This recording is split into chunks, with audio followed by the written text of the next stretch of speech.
En Roswell, Georgia, una mañana aparentemente tranquila, bueno, se transformó en tragedia. Sí, una tragedia. Hablamos del caso de Fabiola Thomas, Ajá. a quien encontraron sin vida en su bañera. Uf.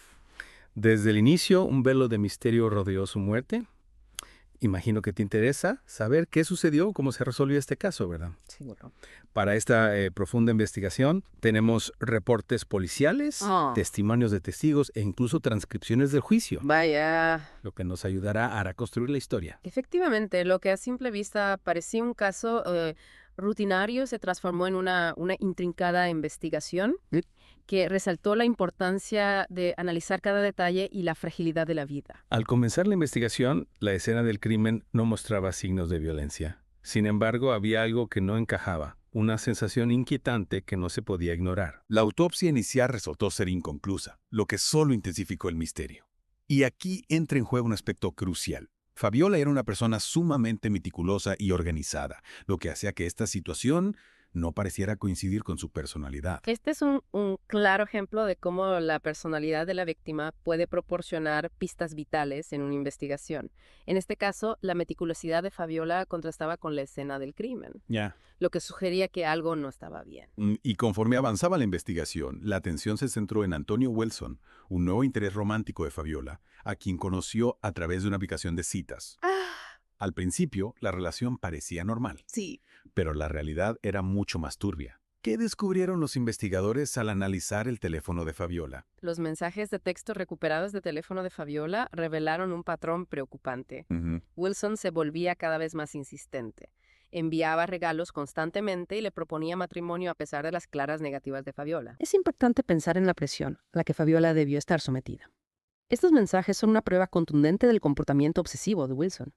Y la situación se tornó aún más escalofriante cuando encontraron el cuerpo de Fabiola en la bañera, vestida con su pijama. La fiscal del caso, Nalde Charles, describió el acto como brutal. La forma en que se encontró el cuerpo, sin signos de lucha, pero con una clara intencionalidad, fue un elemento crucial para la investigación.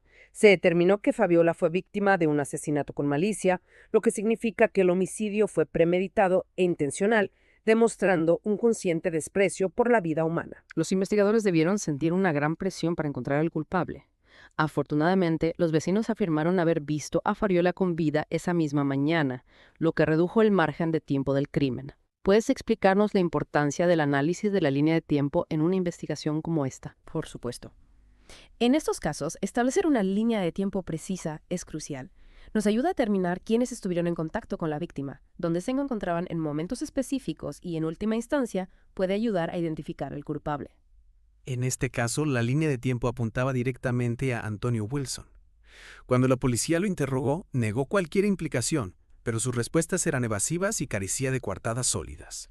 ¿Qué técnicas utilizaron los detectives para obtener la verdad de Wilson? Los detectives emplearon técnicas avanzadas de interrogatorio que, combinadas con pruebas como los mensajes de texto y las grabaciones de las cámaras de seguridad, se convirtieron en herramientas poderosas para desmontar las coartadas falsas de Wilson. Una de estas técnicas es la sobrecarga cognitiva, donde se bombardea al sospechoso con información para observar sus reacciones.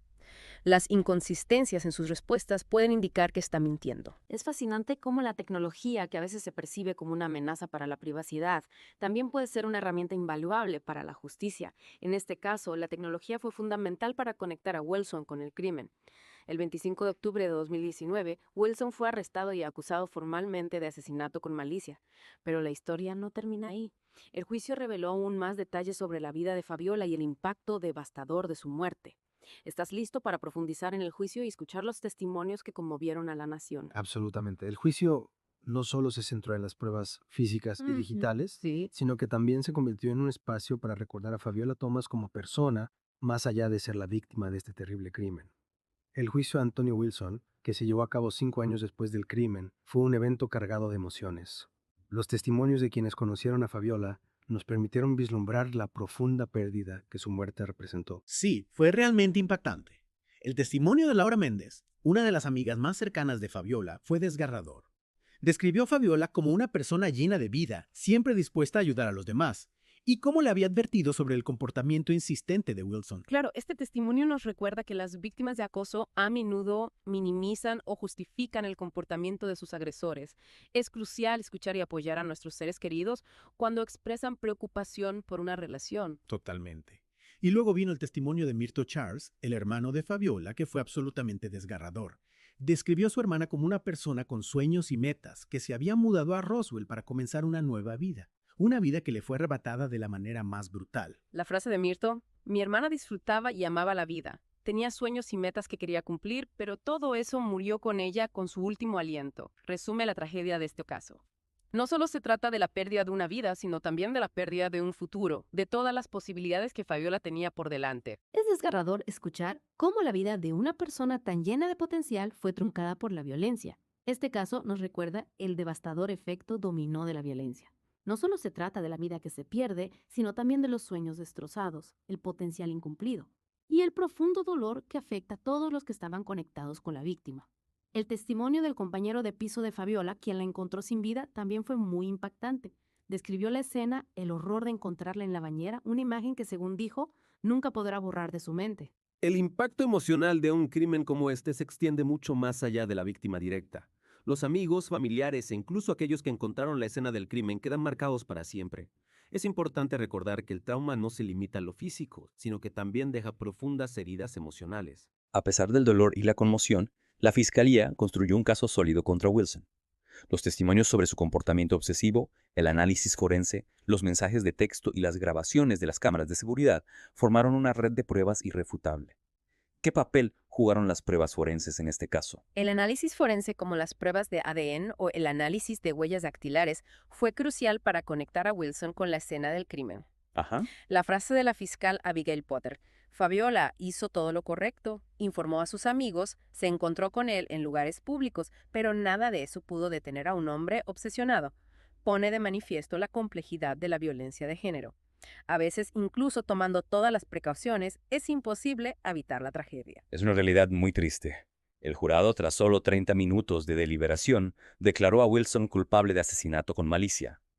La rapidez del veredicto refleja la solidez de las pruebas presentadas por la Fiscalía. Sin duda. No había lugar a dudas sobre la culpabilidad de Wilson. Y la sentencia llegó el 23 de julio de 2024. Wilson fue condenado a cadena perpetua sin posibilidad de libertad condicional. La sala del tribunal se llenó de emociones. Alivio por la justicia, pero también un dolor profundo por la pérdida irreparable. La condena a cadena perpetua envía un mensaje claro. La violencia de género no será tolerada. Sin embargo, la justicia penal no puede devolver la vida a Fabiola ni borrar el sufrimiento de su familia y amigos. El caso de Fabiola Thomas no solo conmovió a su comunidad, sino que también generó un debate a nivel nacional en Estados Unidos sobre la violencia doméstica y el acoso.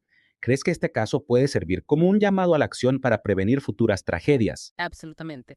Es fundamental que este tipo de casos sirvan para generar conciencia sobre la magnitud del problema. La frase de la fiscal Nalda Charles: este no es un caso aislado. Las señales de advertencia estaban allí. Es un llamado a la acción. Debemos estar atentos a las señales de violencia y acoso y actuar para proteger a las posibles víctimas.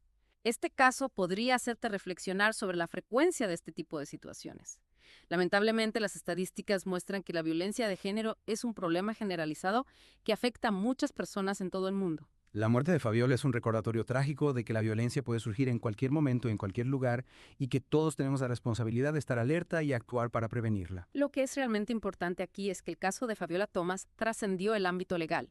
Se convirtió en un catalizador para la conversación sobre la violencia doméstica y el acoso en Estados Unidos. Continuaremos nuestra conversación sobre el impacto del caso de Fabiola Thomas y cómo podemos trabajar juntos para prevenir la violencia de género en la parte final de esta profunda investigación. El caso de Fabiola Thomas nos deja una profunda reflexión sobre cómo podemos, como sociedad, ser más vigilantes y proteger a quienes puedan estar en riesgo. Exacto. La muerte de Fabiola no puede ser en vano. Debemos aprender de esta tragedia y trabajar para que casos como este no se repitan.